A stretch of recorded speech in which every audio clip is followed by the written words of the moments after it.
As a child, Monty Roberts was the son of a horse trainer and moved from stable to stable, from ranch to ranch, training horses. The boy's schooling was constantly interrupted.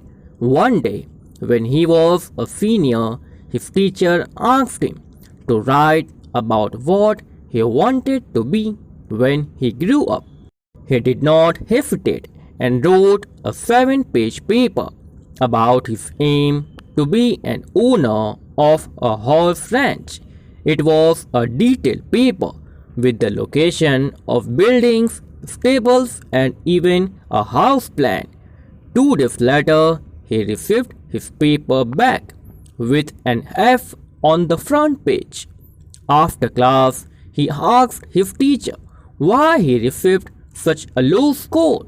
The teacher told him, "This dream is unrealistic for a boy like you, who has no money, no resources, and who comes from an itinerant family.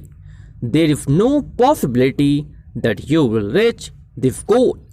Then the teacher offered him the opportunity to rewrite the paper with a more realistic attitude.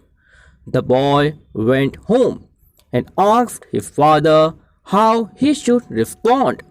His father told him, "This is a very important decision, so you must come to your own conclusion."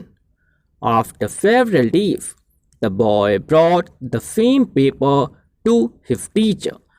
No changes were made. He told his teacher, "Keep the F and I will keep my dream." Monty Roberts went on to fulfill his dream. He framed the paper he wrote and hung it in a way so that he always remembered this. He continuously did hard work and always kept focus on his aim. After few years, with his hard work and ambience, he owned a 4,000 square foot house in the middle of 200-acre horse ranch. One day, his teacher was invited in that house by one of his teacher's friends, and then on that day he got to know that this was the house of that person with whom he met at his school days. The moral: always remember to follow your heart and never listen to those who do not believe in your ability to achieve your dreams.